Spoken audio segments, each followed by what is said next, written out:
விருதுநகர் மாவட்டம் கிருஷ்ணன் கோவிலில் கல்விப் பணியில் கடந்த 34 ஆண்டுகளாக சிறப்பாக சேவையாற்றி வரும் BPMM கல்வி நிறுவனங்கள், கலை மற்றும் அறிவியல் கல்லூரி, பொறியியல் கல்லூரி, நர்சிங் கல்லூரி, கல்வியியல் கல்லூரி உள்ளிட்ட பல்வேறு கல்வி நிறுவனங்கள் ஒரே வளாகத்தில். பொதுமக்களுக்கு முக்கிய அறிவிப்பு: திருமணமாகாத ஆண்கள் மது அருந்தி தெரியப்பட்டால் ரூபாய் 5000 அபராதம் வசூலிக்கப்படும். திருமணமான ஆண்கள் மது அருந்தி தெரியப்பட்டால் ரூபாய் 5000 அபராதம் வசூலிக்கப்படும். ஊர் பொதுமக்களுக்கு முக்கிய அறிவிப்பு: மதுவை ஒழிப்போம், மக்களை காப்போம். நமது கிராமத்தின் பொது அமைதி, இளைஞர்களின் நலன், பொது சுகாதாரம் ஆகியவற்றை கருத்தில் கொண்டு 2/8/2026 முதல் ஊரில் திருமணம் ஆகாத இளைஞர்கள் மது அருந்த முற்றிலும் தடை செய்யப்பட்டுள்ளது. மேலும் திருமணம் ஆகாதவர்கள் மது அருந்துவதை ஆதாரத்துடன் நிரூபிக்கப்பட்டால் ரூபாய் 5000 அபராதம் வசூலிக்கப்படும். இதனுடன் திருமணம் ஆனவர்கள் குடிபோதையில் வீட்டிலோ அல்லது பொது இடத்திலோ பிரச்சனைகள் ஏற்பட்டு நமது ஊருக்கு வரும் பட்சத்தில் ரூபாய் 5000 அபராதம் வசூலிக்கப்படும். இந்த நல்ல முயற்சிக்கு ஊர் பொதுமக்கள் அனைவரும் ஒத்துழைப்பு தருமாறு அன்புடன் கேட்டுக்கொள்கின்றோம். இன்றைய சரியான முடிவை நாளைய சிறந்த எதிர்காலத்தை உருவாக்கும். மதுவை தவிர்ப்போம், நம் எதிர்கால வாழ்க்கையையும் நம் சமுதாயத்தையும் பாதுகாப்போம். இப்படிக்கு ஊர் பஞ்சாயத்தார்கள், இளைஞர்கள், ஊர் பொதுமக்கள், மீனவர் கிராம விழுந்தமாவடி.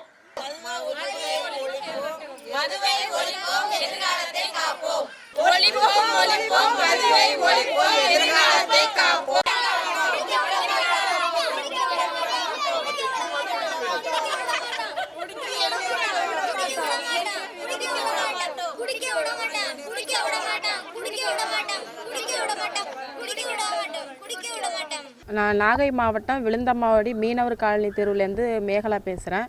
எங்கள் மீனவர் காலனி விழுந்தமாவடி கிராமத்திலேருந்து மது ஒழிப்பு தடை செய்யப்பட்டுள்ளது. அதுவும் எப்படின்னா, இளைஞர்கள் சுத்தமாக குடிக்கக்கூடாது. திருமணம் ஆனவங்களும் குடிச்சிட்டு வந்து வீட்டில் தகராறு இதை மாதிரி நடந்து ஊருக்கு அந்த செய்தி போனால் அவங்களுக்கும் தண்டனை கொடுக்குற மாதிரி பேசியிருக்காங்க. அதனால் இப்போ 10 நாளாக இந்த மது ஒழிப்பு எங்கள் ஊரில் நடைமுறைப்படுத்தப்பட்டதுனால பெண்களும் குழந்தைகளும் ரொம்ப பாதுகாப்பாகவும் நிம்மதியாகவும் இருக்காங்க. அதுக்கு முன்னாடி இந்த ஒரு குடிப்பு பழக்கத்தினால இளைஞர்களும் திருமணம் ஆன ஆண்கள் முழுவதுமாக குடிச்சிட்டு இந்த மாதிரி வண்டி ஓட்டுறதெல்லாம் விபத்து ஆனது, மற்றபடி கடலுக்கு போகல குடிபோதையில் விழுந்து இறந்தது, குடும்பத்தில் சண்டை சச்சரவு இதனால் தொடர்ந்து நடந்துக்கிட்டு இருந்தது. இதனால் ஊர் ஒன்றா கூடி ஊர் பஞ்சாயத்தார்கள் பொதுமக்கள் அனைவரும் ஒன்று கூடி இதை தடை செய்யலாம்.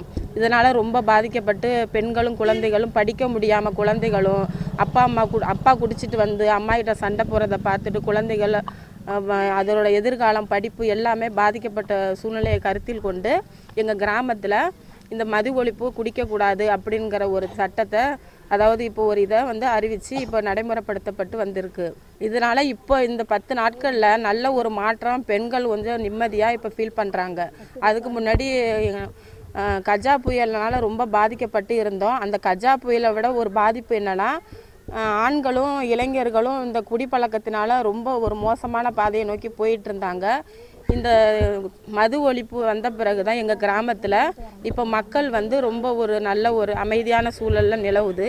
இது எங்கள் ஒரு கிராமத்தை ஒரு முன்னுதாரணமாக கொண்டு மற்ற ஊர்களையும் இதை செயல்படுத்தணும்னு எங்கள் கிராமத்து சார்பில் நான் கேட்டுக்கொள்கிறேன். இளைஞர்கள் மது அருந்தக்கூடாது. மது அருந்தி தெரிஞ்சிருந்தால் ஊர் அவதாரம் 5000ங்கிறத பஞ்சாயத்து மற்றும் பொதுமக்கள் அனைவரும் சேர்ந்து இந்த முடிவு எடுத்திருக்கோம். மற்றும் கல்யாணம் ஆனவங்க குடித்து பப்ளிக்கு பிரச்சனைக்கு வந்தால் அவங்க வீட்டிலையோ பப்ளிக்கு பிரச்சனை பண்ணால் அவங்களுக்கும் ரூபா 5000 அவதாரமாக முடிவு பண்ணியிருக்கோம். இது பஞ்சாயத்து மட்டும் இல்லை, பஞ்சாயத்து மொத்தம் பொதுமக்கள் எல்லாருமே சேர்ந்து எடுத்த ஒரு முடிவு.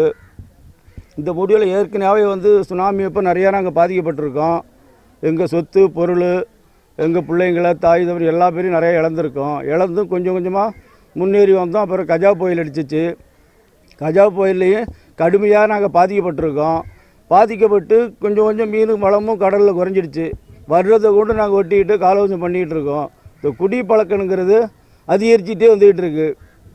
அது என்ன பண்ணுறனுங்கிறது எங்களுக்கு ரொம்ப மட்டுப்படலை. இந்த முடிவை ஒன்று பண்ணினால் எதிர்காலத்தில் நல்லா இருக்கணுங்கிறத எதிர்பார்த்து இந்த முடிவை எடுத்தோம். இந்த முடிவு எடுத்து இப்போ நடைமுறைக்கு வந்திருக்கு. ஒட்டுமொத்த பேரும் இதுக்குள்ளே இருக்கும். நிறையா சுனாமி அப்பையும் புயலப்பையும் கஷ்டப்பட்டு பாதிக்கப்பட்டு இப்போ கொஞ்சம் கொஞ்சம் படிப்படியாக முன்னேறி வர்றோம். இது எல்லா மக்களும் சேர்ந்து, பொதுமக்கள் மற்றும் பஞ்சாயத்தெல்லாம் சேர்ந்து எடுத்த முடிவு, வரவேற்கப்பட்ட விஷயமா இருக்குது. இந்த நடைமுறையை கொண்டு வரணுங்கிறது தான் எல்லா மக்களுக்கும் சேரணும், எல்லா பேரும் தெரியணும், எல்லா மக்களுக்கும் திருந்தணும். நம்ம மதுவை ஒழிப்போம், மக்களே காப்போணுங்கிறத நடைமுறை கொண்டு வந்து நல்ல முறையாக போகணும். நம்ம எதிர்காலத்து ஆண்டவனை வேண்டிக்கிட்டு இந்த முடிவை எடுத்தோம். நல்லா இருக்கும் நம்புகிறோம்.